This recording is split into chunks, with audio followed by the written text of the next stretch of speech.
Welcome to the E-commerce Profits Podcast, where we feature top founders and experts in the e-commerce industry and take an in-depth look at the struggles and successes in growing e-commerce brands profitably.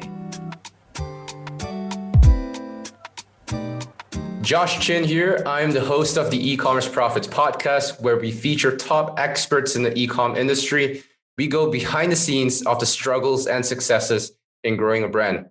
Now, this episode is brought to you by chronos.agency. If you're a direct-to-consumer e-commerce brand that is ready for next-level growth and to unlock the optimal customer lifetime value through email marketing, Chronos is your company. We've helped hundreds of brands get over $70 million in return from email alone, and our clients get an average of 3,500% ROI from our efforts.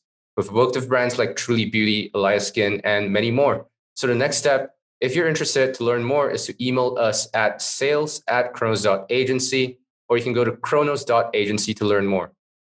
And today's guest is someone I've been working really hard to get on the show, a good friend and the amazing beardsman. Eric Bandholz is the co-founder and CEO of Beardbrand, a community and DTC business whose mission is to make men awesome. Eric and his team of urban beardsmen produce some of the best content on beard, body, and hair care on YouTube with over 1.8 million combined subscribers. Eric and his team, led by their motto, to keep on growing, are working to break down the negative stereotypes that surround bearded men and show the world that it's the man who matters, not the way he looks. Eric, welcome to the show. Hey, what's going on, man? Good to see you again. Nice to see you again. Finally, I think it has been 2 years, hasn't it? Well, I mean, technically I saw you 2 days ago, but you didn't see me. Oh yeah. At Geek Out Austin. Shout out to Geek Out, upcoming event. They have a series of events coming to a city close to you, most likely. Eric, first question. On your LinkedIn profile, your title is not CEO. It is not co-founder of Beardbrand. It's assistant of Beardbrand. Talk to me about that. Yeah, I really don't do much in the day-to-day anymore at Beardbrand. So LinkedIn, if you're on LinkedIn, you kind of know that there's a lot of salespeople on LinkedIn. So they're looking for the CEOs and founders and whatever. And then your inbox just gets spammed with people who are trying to sell you stuff. So I mean, clearly, if someone listens to one of my podcasts or they watch one of my videos or they actually do some kind of research, they'll recognize and realize that I'm the founder of Beardbrand. But for all those kind of like spammy LinkedIn people, typically the assistant at Beardbrand will probably deter them from reaching out. Hopefully, at least. That is amazing. I did not know that. That's a really good trick. Yeah. I don't know if it works or not because I've got all these.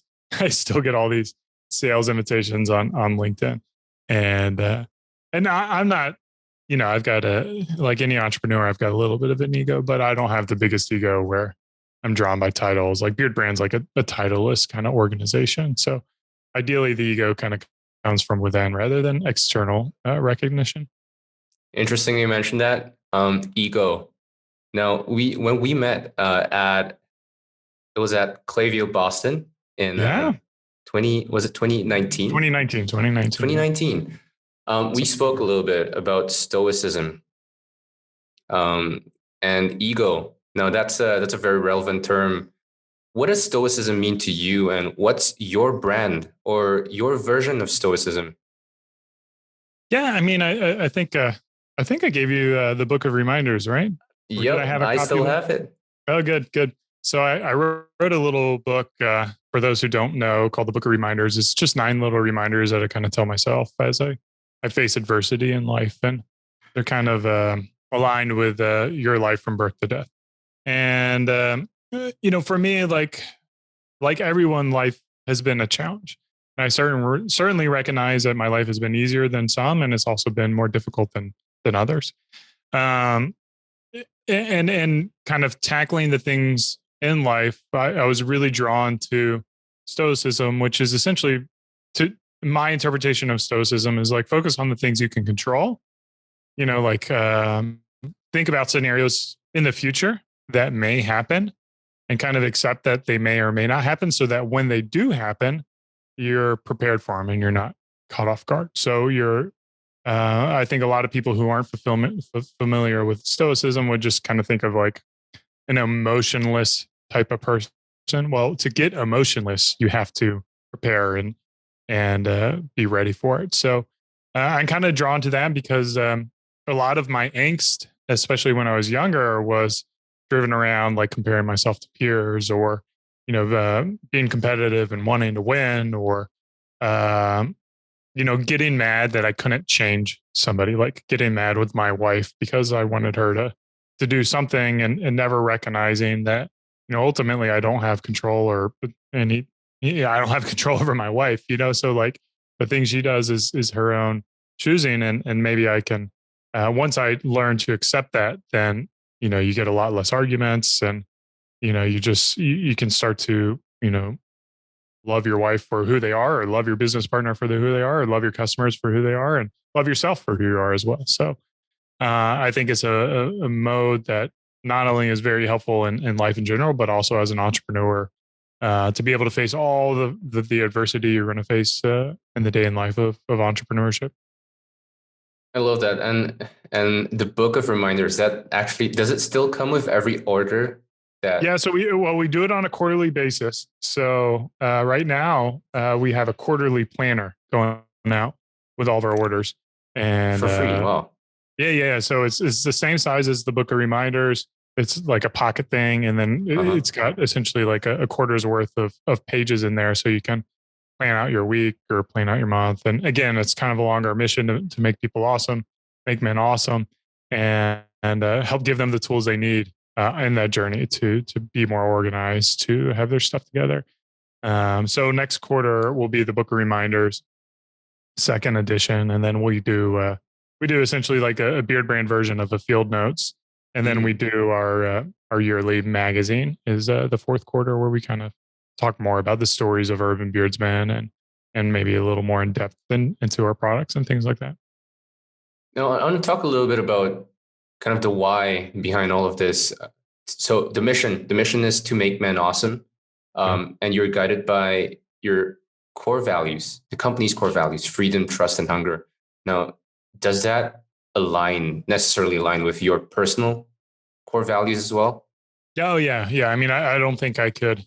My personal core values and my business partners as well, we're all very philosophically aligned, and in entrepreneurship, you get lost a lot, and you don't always know how to make the right call, and having core values to fall back onto, or to use as learning lessons with team members is very helpful. We kind of talked a little bit before the podcast. I'm a libertarian, so these core values are very libertarian in belief. So freedom, of course, like understanding that our customers can buy from us, or they could buy from the hundreds of other categories, and then trust, of course, like deliver on your expectations, what you say you're going to do, and then hunger. It's just like we have this inherent drive to want to do amazing things. It's like we have a limited period of time on this planet, and I can live a hedonistic lifestyle, or I can do everything in my power to leave the world a better place than when I entered. And for me personally, it's more rewarding to have that kind of mission to foster a better world. Like I want to be known as someone who brought the world together, who was a unifier, and who helped people live better lives. And I think I have the skill set, and I kind of think I have got the abilities to make it happen.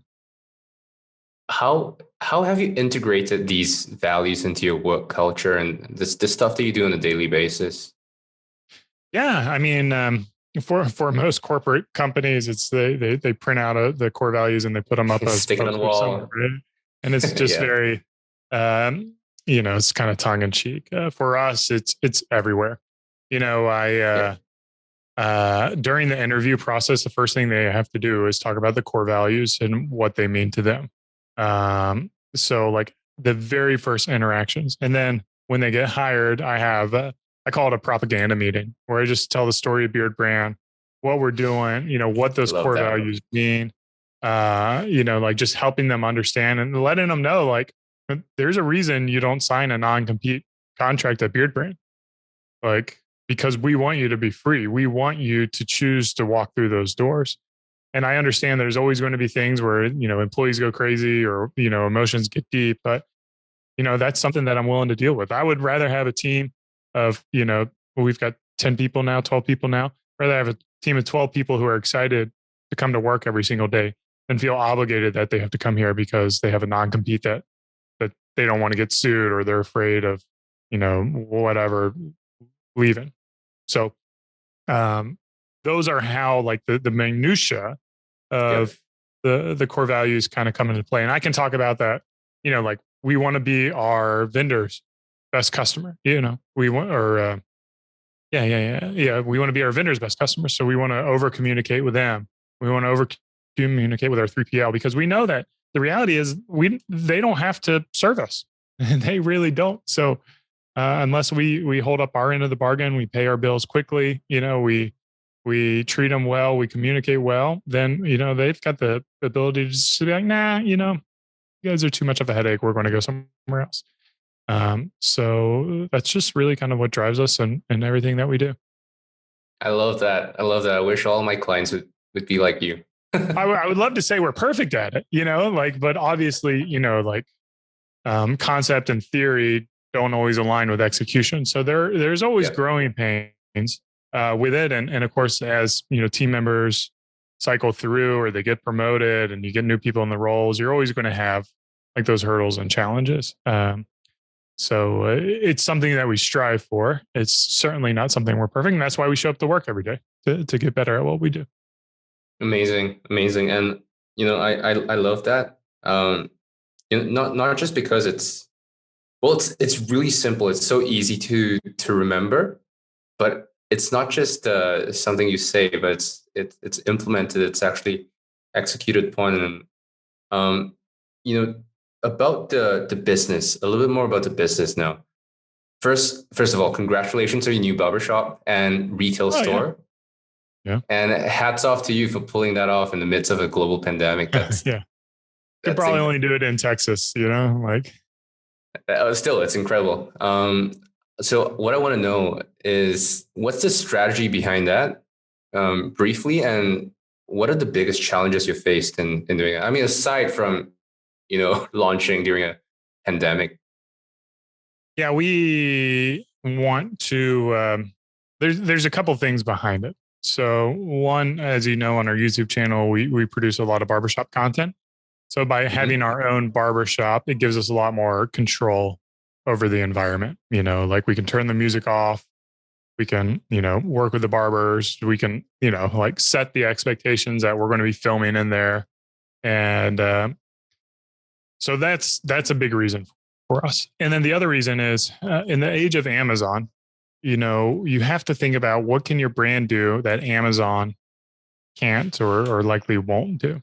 And it's, Amazon is going to, I can probably confidently say Amazon will always beat us in selection and speed of delivery. Maybe not always in speed of delivery. I think there's probably some cases where we get stuff out quicker, but those are probably pretty rare. So that's what Amazon's focusing on, selection and speed of delivery. So we focus on everything else, unboxing experience, like quality of products, customer service, education, user experience on the website, and then also the barbershop, right? Yeah, I can't imagine Amazon will ever open up a series of barbershops, right? And you think about like the experience you can get, the Beardbrand experience you can get by like actually having competent, talented barbers cut your hair, cut your beard, like give you a nice, like almost a spa-like treatment, with the hot towel and the hot lather. These are things that not only can we show off on our channel, but we can also deliver on. So, I would love long-term vision would be to have, like 500 different barbershops all around America and just be able to deliver that kind of experience to our customers that they would never be able to get from Amazon. incredible. And what are some of the biggest roadblocks or challenges that you've faced in in, in kind of executing on that vision so far? Well, that's not the big vision for Beardbrand. So, right now, I think we want to focus on our products and delivering the products through a D2C or through a multi-chain distribution channel. So, like a major retailer. I think the challenge of like a 500 location barbershop is just like it's bricks and mortar, so it's like lease contracts or building units, building out things. And then it's also your product is people. And you probably know this as an agency, is like people as a product is like really challenging to maintain like standards. 100%. So the barbers are exact same way. Like they have different varying levels of talent, and some are good at long hair and some are good at fades, and some are good with curly hair and some are good with straight hair. And, like how do you productize that? I don't think you can. And that's how we've tackled it is, we give ownership in a sense to our barbershop because they rent out the chair, right? And they set the prices. So it goes back to our core values. Freedom is like every single barber who works at Beardbrand, they're building their own business, like they're in control of their destiny. And we provide a really cool environment and we give great exposure through the channel. And hopefully that helps bring people to their seats. But ultimately, they're entirely responsible for the success or failure of their business as a barber. That is incredible. How do you come up with this idea to have a barbershop? Yeah, I mean, I think it's something that we just had for a while, and we've wanted to do like ever since we got into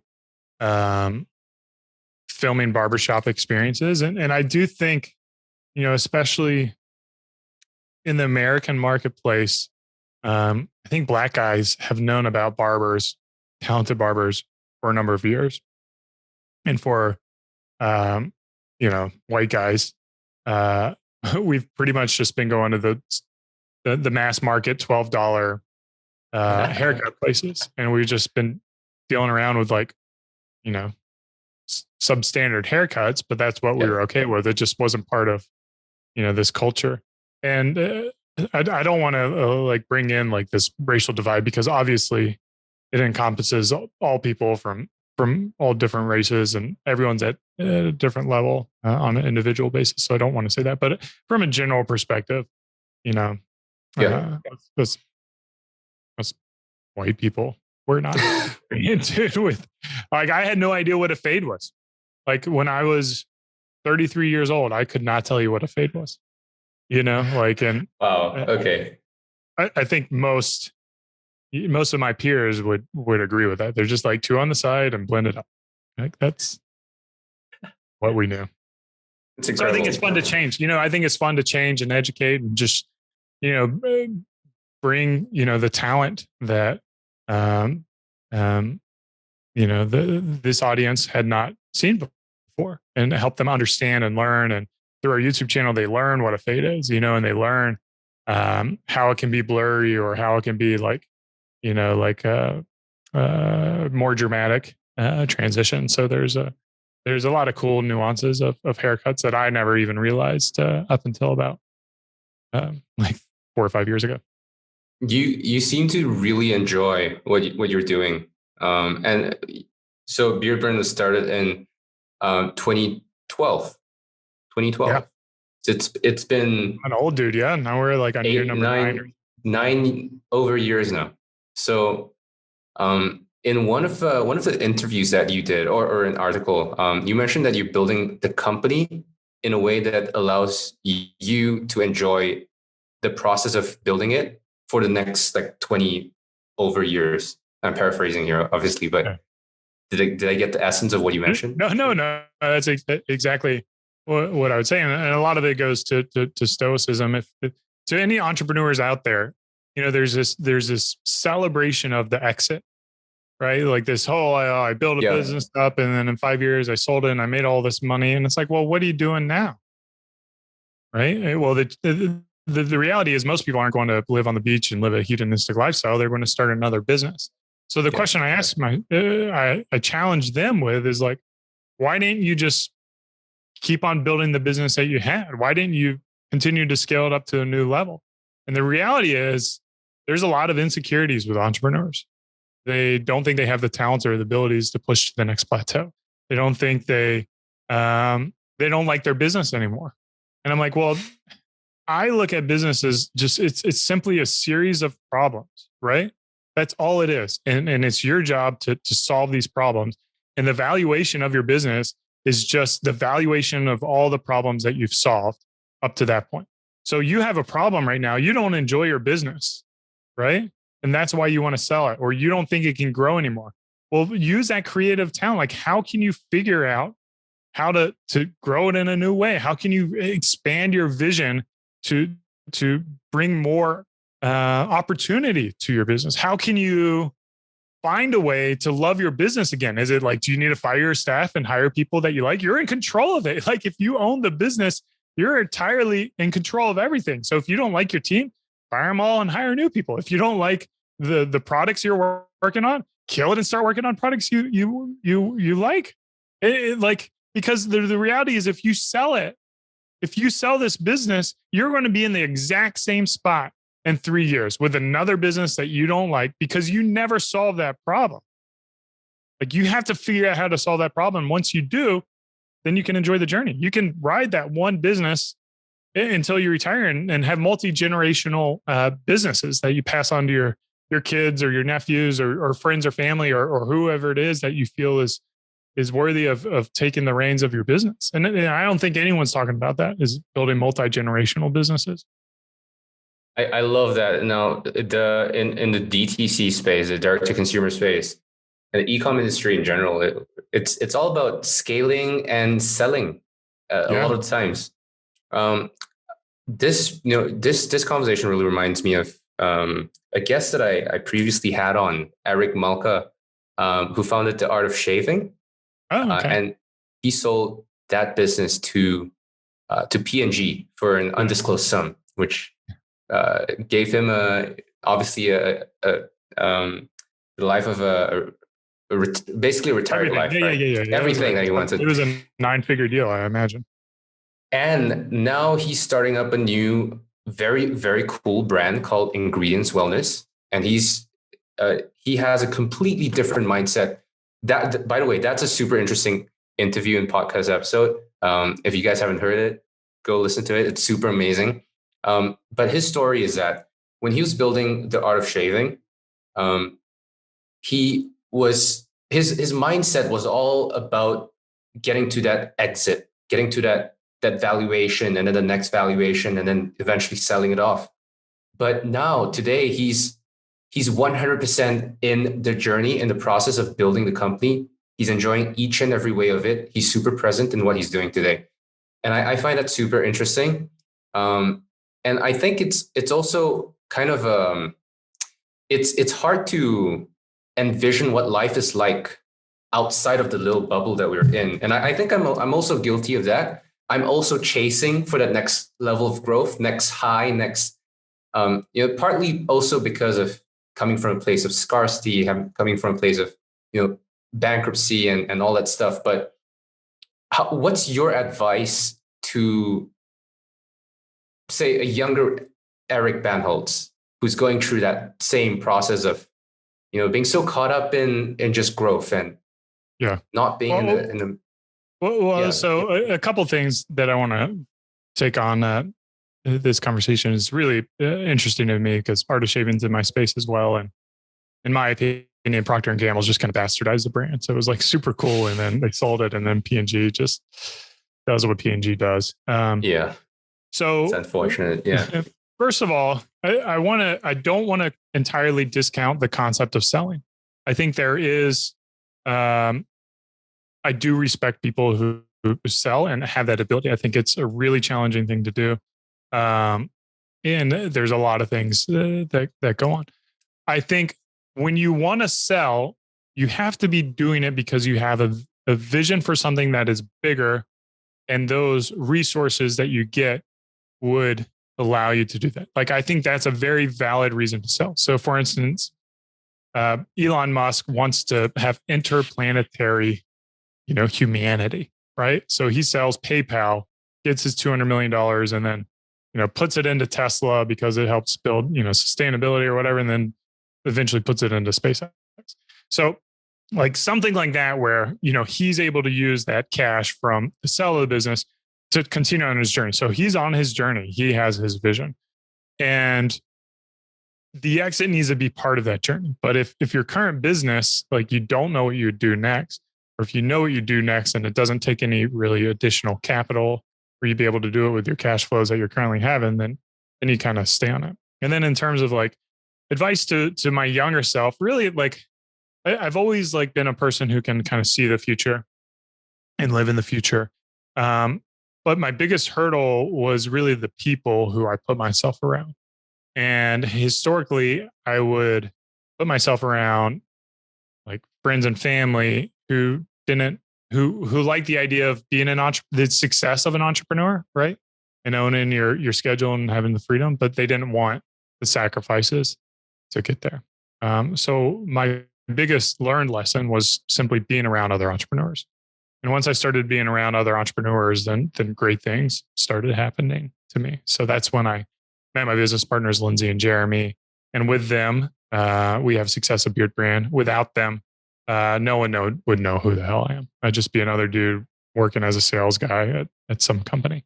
So, a younger me, man, I wish I did that 10 years earlier. Like, I wish I was 21 when I learned that lesson, not 31. So, but it's part of the journey. Part of the journey. And talking about kind of evolutions, what have you recently changed your mind about, if anything at all? The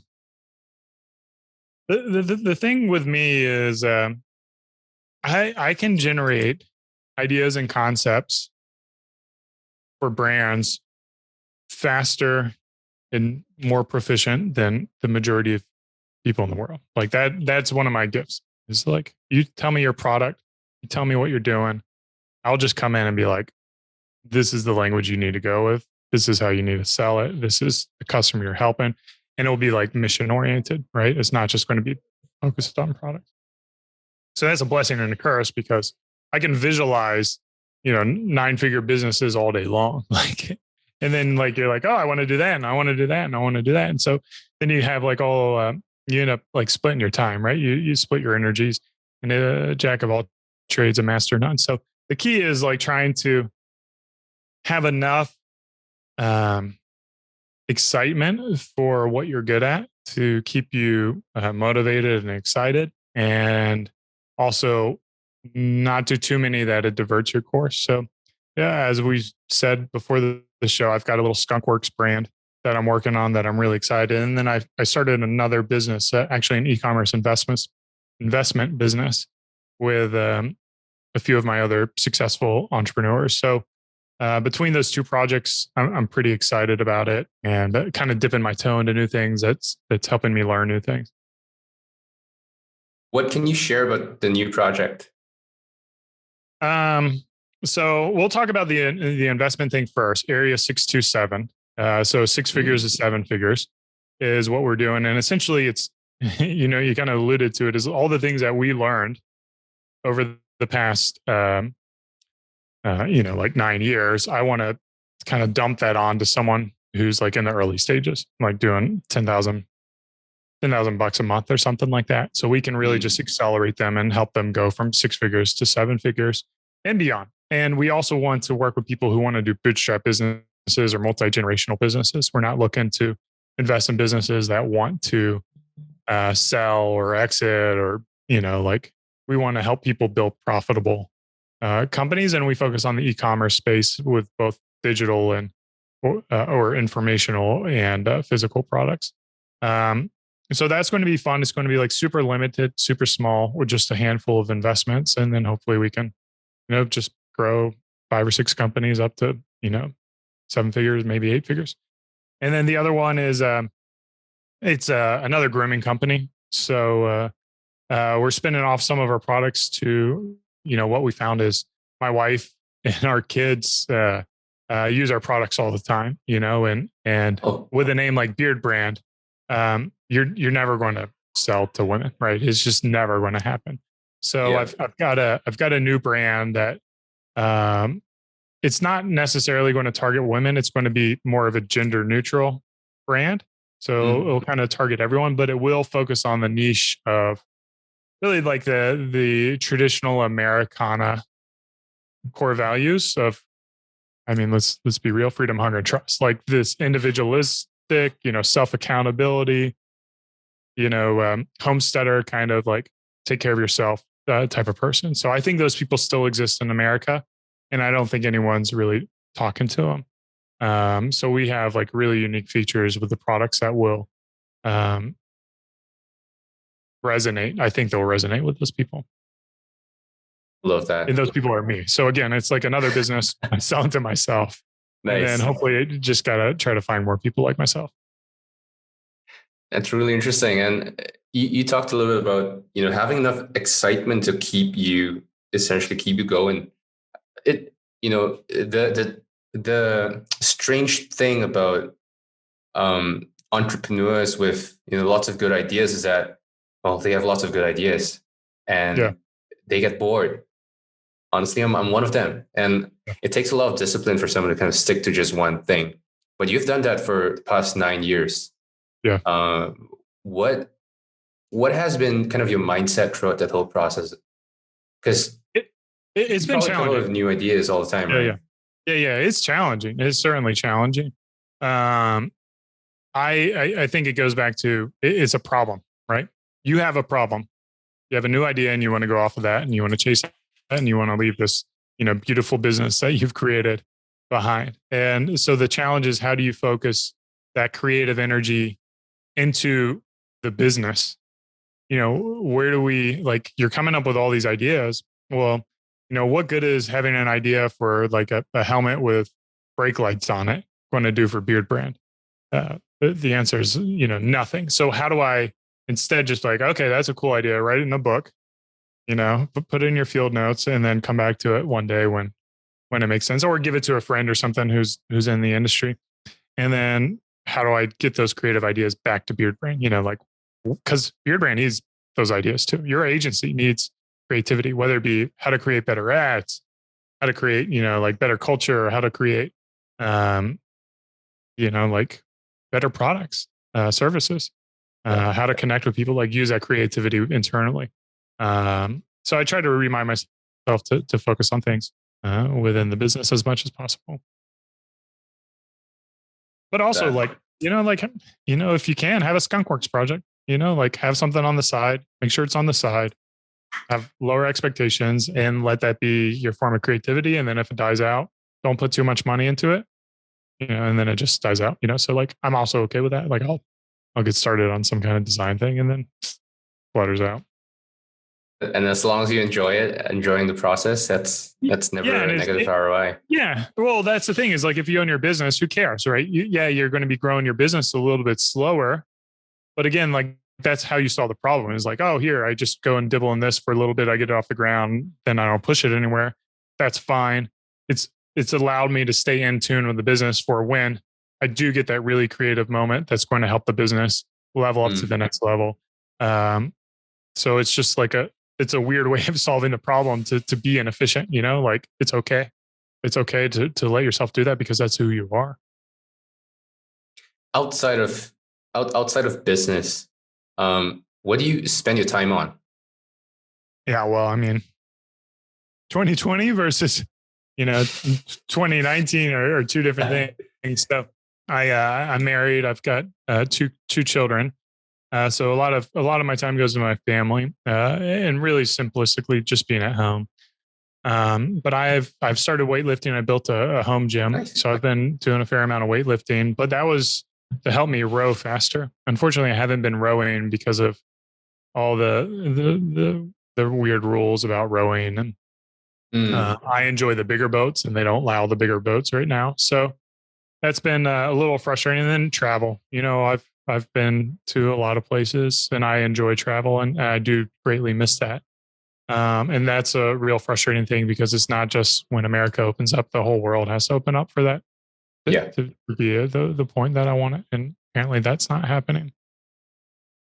We'll see. We'll see. Yeah. I mean, hopefully it's happening soon, but right now, as of this recording, my buddy Carlos is in the UK, and they're like, you can't even leave the UK now. And it's just like, yeah, it's just crazy times that we're living in. They don't mesh with my core values of freedom, hunger, and trust. So that's what's been frustrating about this past year. I wish my core values were like fear and distrust, propaganda. Fear and propaganda. Fear and propaganda is my core values, but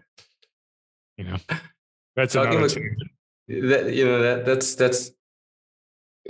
just kind of coming back to Stoicism and just accepting the way that things are and not being kind of struggling with the fact that we just cannot control all these things that are happening.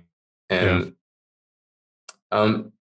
what are some other brands that you personally look up to or think does an amazing job at building a community or building in accordance to their own missions and core values? Yeah, I want to list off a bunch off the top of my head. So the greatest community builder I know is Andrew Udarian with eCommerce Fuel.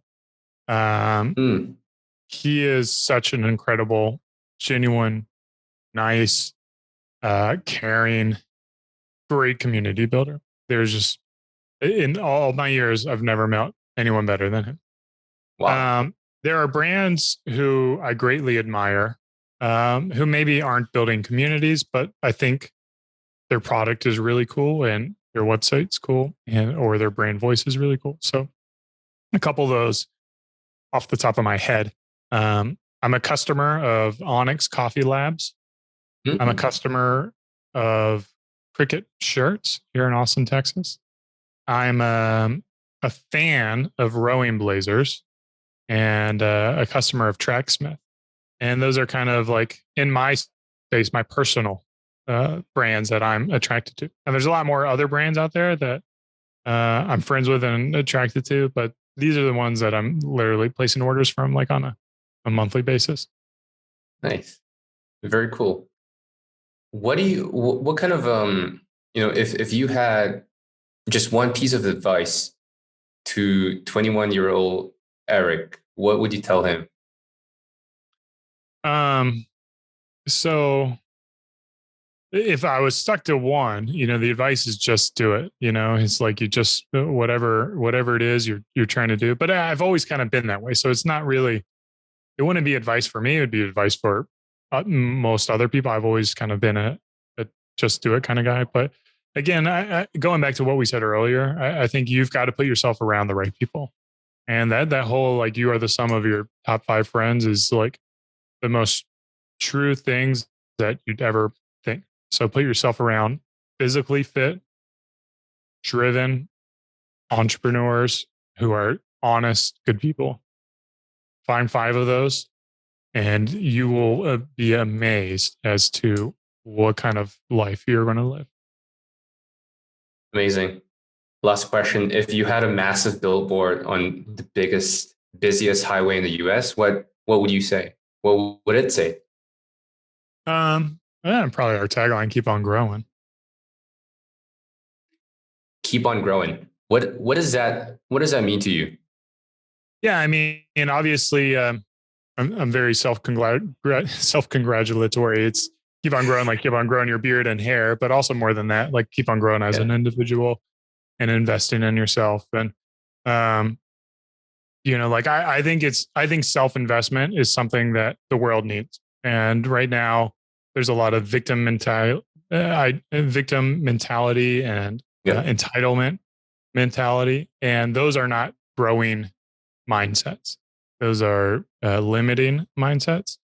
And I think we need louder voices to encourage people to grow and to face their demons, right? I said on Twitter recently, you are not a victim.